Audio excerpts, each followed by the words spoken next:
puntiforme. Es raro que esté debajo del ombligo. Y es muy raro que esté por encima de la mandíbula. En general el paciente puede decir que hasta le duele los dientes, pero por arriba de la mandíbula es raro. Y la parte superior del trapecio también es raro que duela ahí. Entonces, después, hombro, brazo. Yo tengo varios casos de pacientes que me ha mandado un traumatólogo diciéndome que él le diagnosticaba el paciente había ido por dolor de hombro. Ahora, si un paciente tiene dolor de hombro al caminar 100 metros y queda quieto y le calma, y bueno, poco probable que sea una artrosis, cualquier cosa relacionada con el hombro. A veces tienen la mala suerte que le sacan una placa, encuentran alguna lesión en el hombro y por ahí entonces se pierden el diagnóstico y se equivocan. El inicio, bueno, en general los episodios de angina de pecho aparecen ante el aumento del consumo miocárdico de oxígeno y se ven con el reposo. Esto en los cuadros crónicos. Cuando un dolor aparezca como aparezca, persiste en reposo más de 10-20 minutos, es un síndrome coronario agudo hasta que se demuestra lo contrario.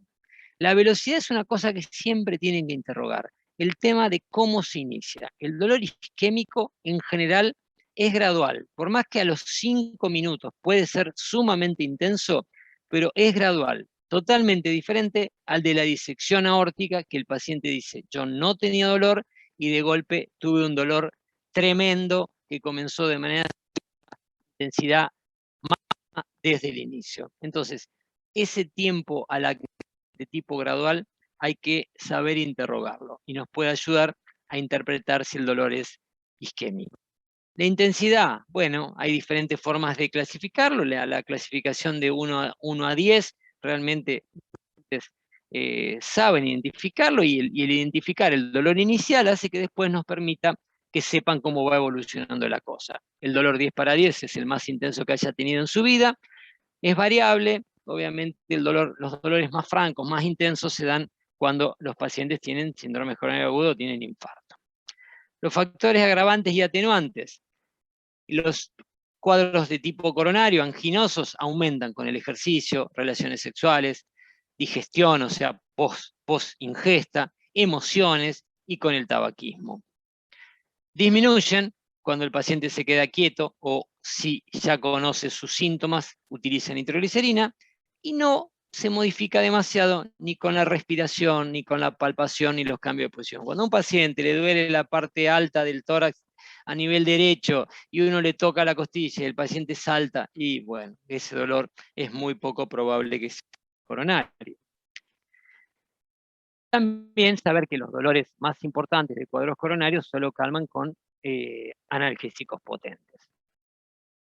Esto siempre recuérdenlo que paradójicamente la angina puede disminuir al continuar el ejercicio o al realizar un segundo esfuerzo. Esto es lo que se llama a veces la angina de calentamiento. Hay pacientes que a la mañana en el primer esfuerzo tienen dolor, pero después hacen el mismo tipo de esfuerzo y les cuentan que no vuelven a tener dolor. Eso hay que hay que considerarlo porque puede ser un cuadro anginoso. No es que porque después no le dolió más, entonces no lo es. Y esto uno dice, qué raro, ¿por qué le disminuye cuando continúa? Porque es uno de los mecanismos cuando hay alteraciones del vasotono que el paciente le puede pasar esta cuestión. Entonces, ojo, siempre evaluar todo. Con respecto a la duración, los dolores de menos de 1 minuto, y es muy raro que sean de origen coronario, y los dolores de más de 3 días, cuando un paciente viene contando, hace 5 días que me duele el pecho, de manera sostenida, difícilmente sea un dolor de origen coronario. Los dolores anginosos en angina crónica es raro que sean más de 10 minutos, cuando son prolongados, entonces planteamos la posibilidad de que sea un infarto. Y como síntomas acompañantes, bueno, como la de ayer, cuando un paciente tiene, por ejemplo, no insuficiencia cardíaca, pero cuando el territorio en riesgo es importante, entonces el paciente puede hacer una disfunción ventricular ante el evento isquémico y asociarse a disnea, astenia, mareos. Después están los clásicos neurovegetativos, sudoración, palidez, náuseas, vómitos, deseo defecatorio, sensación de muerte inminente, o de complicaciones, palpitaciones cuando el dolor se asocia a una taquiarritmia o una bradiarritmia, un síncope, una embolia, etc. Bueno, y como siempre, los síntomas acompañantes a menudo faltan y a veces son la única manifestación, que es lo que llamamos equivalente anginoso. Entonces, dentro de las formas de presentación, yendo a lo que es angina crónica estable, hoy lo ideal, más que hablar de la angina crónica estable, como la clasificábamos hasta no hace tanto, creo que en 2018, 2019, la Sociedad Europea empieza a hablar de esto de síndromes coronarios crónicos. ¿Por qué? Porque mete más cosas. Una de las posibilidades de presentación en los síndromes coronarios crónicos es la clásica angina estable, que ahora después vamos a ver. Pero, por ejemplo, la nueva aparición de insuficiencia cardíaca o disfunción del ventrículo izquierdo con sospecha de enfermedad arterial coronaria lo pone dentro de los síndromes coronarios crónicos. Después están estos pacientes, por ejemplo, sintomáticos o asintomáticos, pero estabilizado menos de un año después de un cuadro coronario agudo, o revascularizado reciente. O sea, estos cuadros eran difíciles de decir, ¿dónde meto a un paciente que yo le hice una angioplastia? Estás asintomático, pasaron 7 meses, que ya que se curó. No, lo ingresan, lo incluyen dentro de los síndromes coronarios crónicos. O también aquel más de un año después del diagnóstico, o una revascularización, insisto, esté sintomático o asintomático. Todos estos cuadros, esos pacientes que no sabíamos bien cómo clasificarlos, hoy, no sé si es lo más acertado, pero lo incluyen como síndromes coronarios crónicos, aunque a veces los pacientes no tienen dolor de pecho. También en los síndromes crónicos se pone a la angina y sospecha de enfermedad vasoespástica microvascular, que vamos a hablar en la próxima. Ese es un tema siempre muy importante. Hablamos de vasoespasmo, de angina microvascular. La verdad que en los últimos 30 años no es mucho lo que se ha avanzado, pero algunas cositas se conocen y algunas formas de estudiar estas dos formas de presentación hoy en día tenemos. Y después está, dentro del síndrome coronario crónico, un sujeto totalmente asintomático, como dije hoy, la primera forma de presentación en la que uno detecta enfermedad coronaria en un screening. ¿Y dónde lo pongo? Si está asintomático. Bueno, si yo llamaba a estos cuadros angina crónica estable, no lo puedo poner ahí. Pero entonces hoy lo clasifican como síndromes coronarios crónicos. Hoy entonces yo voy a hablar fundamentalmente de la angina estable y después vamos a averiguar en la próxima un poquito de los otros.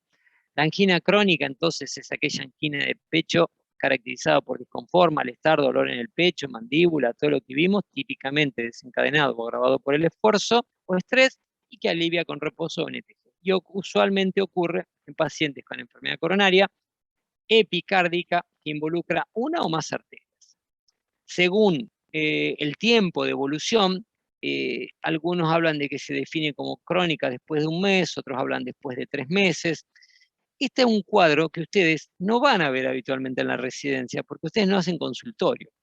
Sí van a ver cuando los pacientes vienen con síndromes coronarios agudos y lo empiezan a interrogar, hay pacientes que le van a contar, sí, yo tenía un dolor parecido a esto, pero cuando hacía algún tipo de actividad o esfuerzo, y entonces uno ahí hace el diagnóstico de angina estable de manera retrospectiva. Esa angina estable se inestabilizó, progresó, lo trae a la consulta y ustedes diagnostican el síndrome coronario agudo. Pero en sí, la patología o esa de reciente comienzo, o fíjense la paciente de ayer, o sea, esa paciente va a consultar por un dolor ante un esfuerzo. Esos pacientes lo pueden llegar a ver en la guardia, pero no es lo más común, son más pacientes de consultorio. Según la clasificación de la New York, dependiendo del tipo de esfuerzo, lo clásico 1, 2, 3 y 4. Y el concepto el diagnóstico de angina es clínico. Yo tengo que interrogar y tengo que intentar, con mi interrogatorio completo, ir teniendo una sospecha, si tiene o no angina, y después utilizar todo lo que quieran, interrogar factores de riesgo, métodos complementarios, pero si yo no tengo una sospecha, después de interrogar adecuadamente al paciente, algo estoy haciendo mal. Si yo lo primero que estoy esperando es cuánto viene de troponina, algo estoy haciendo mal. Interroguen bien a los enfermos. Esta definición puede que sea un poquito, volviendo, el diagnóstico es clínico, pero esto es viejísimo y se sigue usando, que es la angina típica, la que tiene estas 3 características. El disconfort tipo compresión o presión en tórax, cuello, mandíbula, hombro, brazo, que se precipita por esfuerzo físico y que alivia con reposo.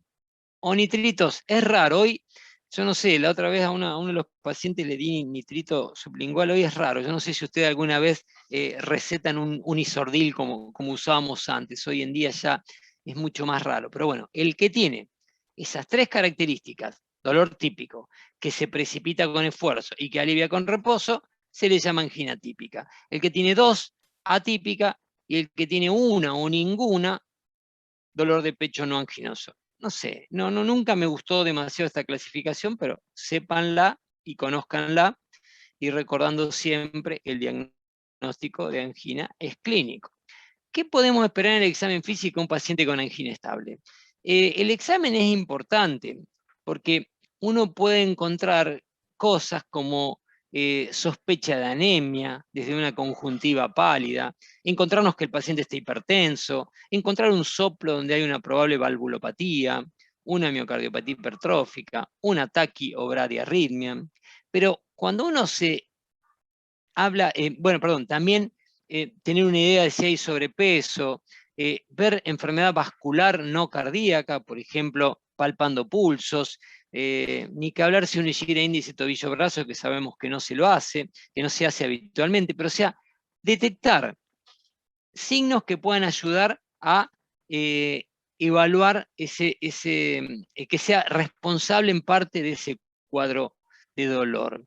Pero también saber que el paciente puede venir con un examen físico absolutamente normal y puede tener enfermedad de tronco, como el caso de ayer. Esa paciente cuando la evaluaron no tenía nada en el examen físico, estaba normotensa y tenía una lesión de tronco del 90%. Entonces, de nuevo, la clínica es fundamental. El examen físico en la angina estable no me va, puede que no me dé absolutamente nada.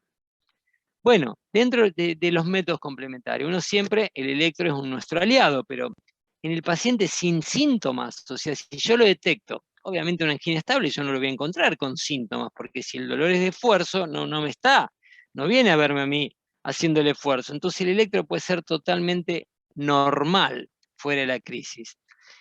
Si el paciente tiene síntomas, obviamente podría haber alteraciones. ¿Cuándo voy a ver eso? Cuando yo le haga una prueba de esfuerzo y el síntoma lo haga delante mío. Pero los pacientes no vienen corriendo a la consulta. Entonces, eso lo voy a encontrar ante el test de esfuerzo que le haga.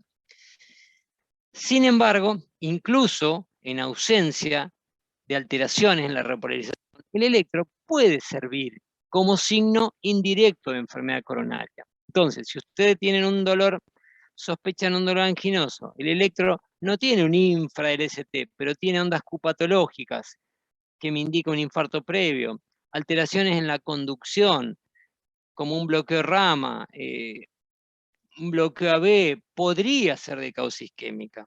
La fibrilación auricular es una de las arritmias frecuente de encontrar en pacientes con dolor. A ver, no va a ser patognomónico de nada, pero no siempre el concepto de que el electro en la angina estable no sirve. Me puede ayudar, por más que insisto, probablemente lo más común es esto, que sea absolutamente normal. Bien.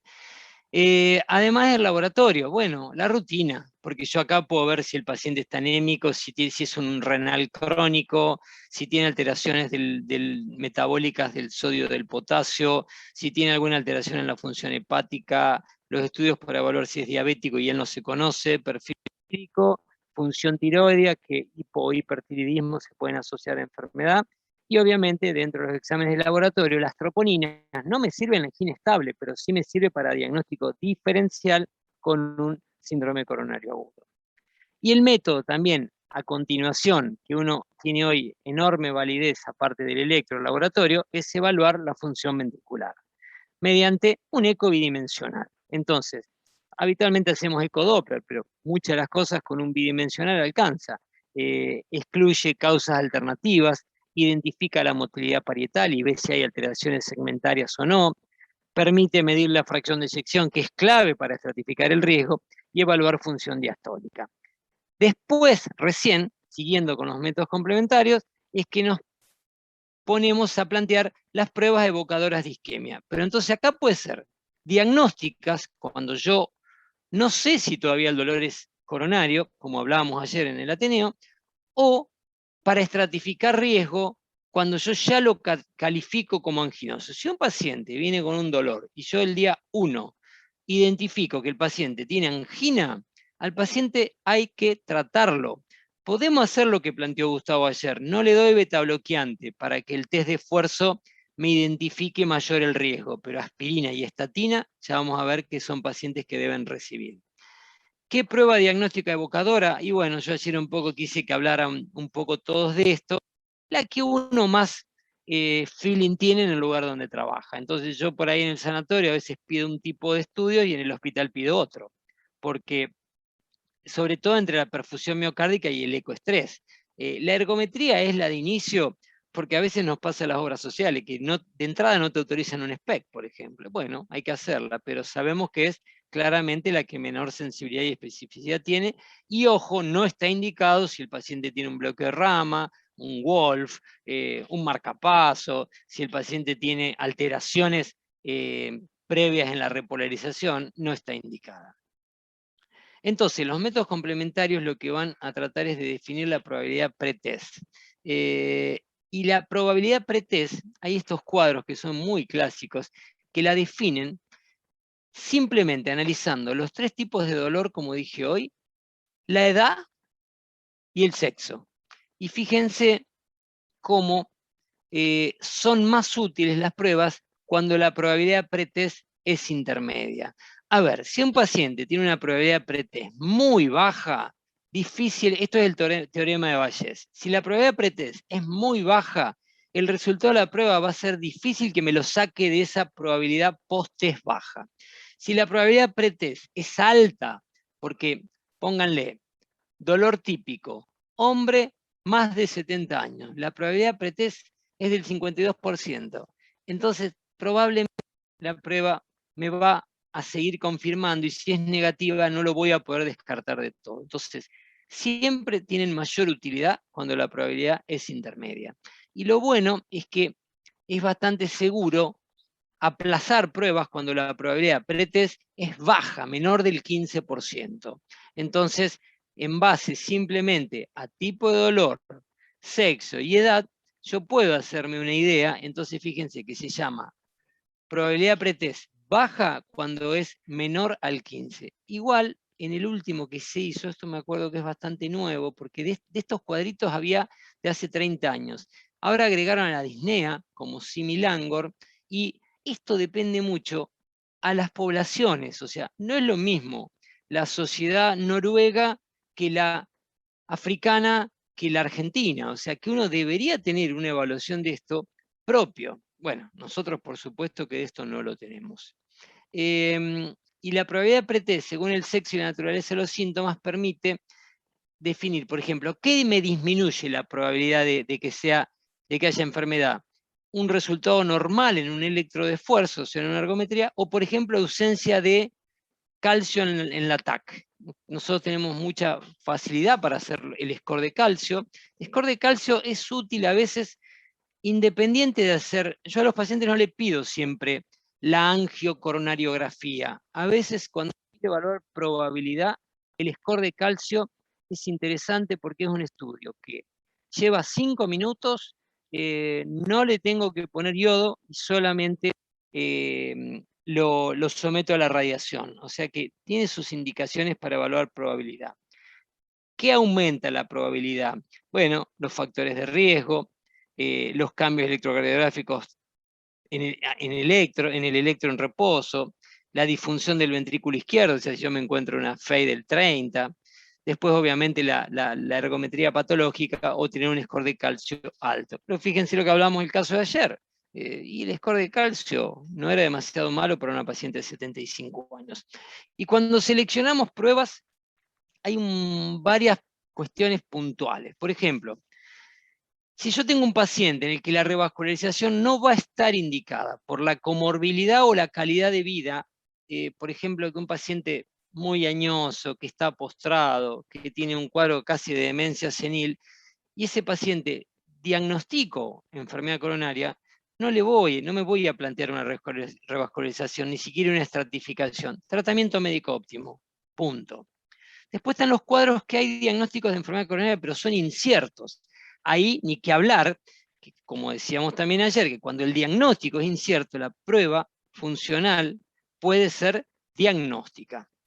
Después están aquellos pacientes con probabilidad clínica alta de enfermedad coronaria, o síntomas que no responden al tratamiento farmacológico, o con angina típica a niveles bajos de esfuerzo. A esos pacientes probablemente yo directamente voy a ir a una coronariografía y una eventual intervención percutánea. Y por ahí ni necesito pasar un SPECT, o sea, por ahí con una simple ergometría que me dio patológica, o pónganle a la paciente ayer que la ergometría hubiese tenido 3 milímetros de ST al pedaleo libre. Yo no avanzo, porque ya digo, esto es probabilidad alta, sigo adelante. Entonces, estas son algunas situaciones particulares.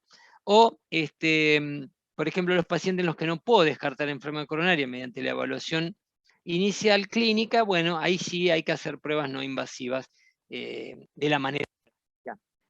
Cuando elegimos pruebas las más apropiadas, debemos definirlo en dos grupos. Hoy tenemos a disposición este método muy interesante, que es la angio-TAC coronaria. Y por otro, lo clásico que teníamos disponible desde hace muchísimos años, las pruebas funcionales.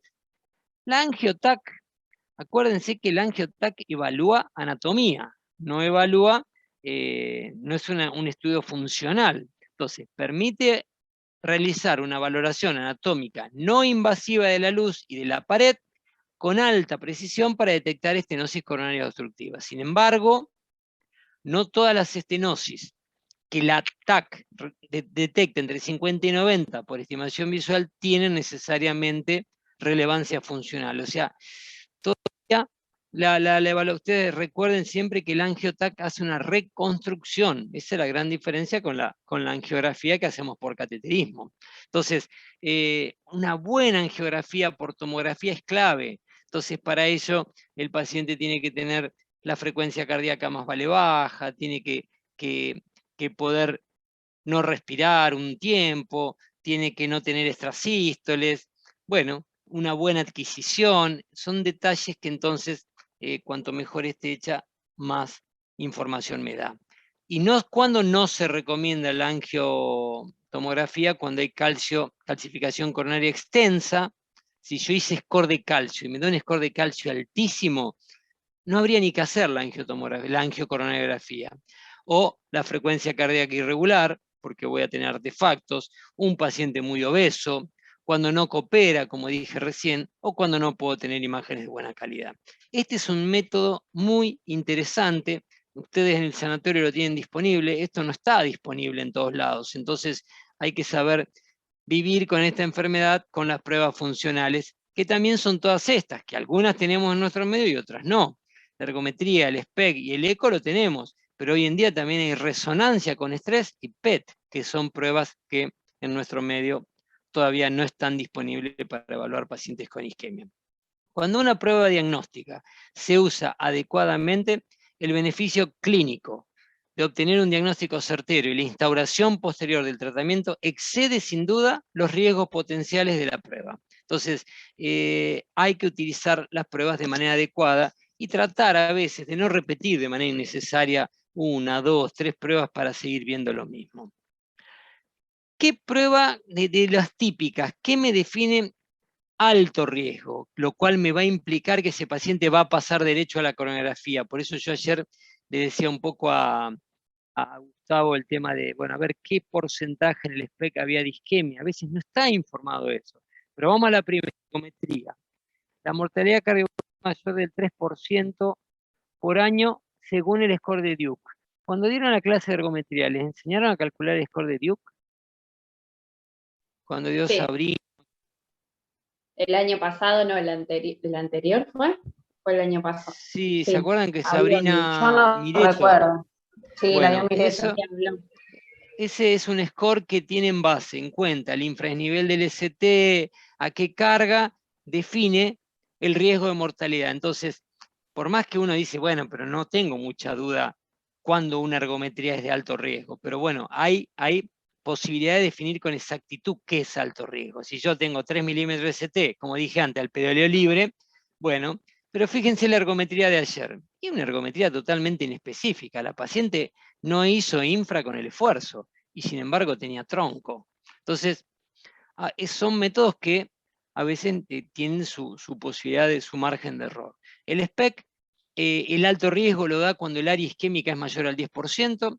El ecoestrés, hay que analizar la cantidad de segmentos, más de 3 de los 16 con aquinesia o hipoquinesia inducida por el esfuerzo o el estrés farmacológico. La resonancia, no hacemos resonancia de estrés, pero sepan que existe cuando hay más de 2 de los 16 segmentos, cuando es por ejercicio, o más de 3, igual o más de 3 cuando es con dobuta.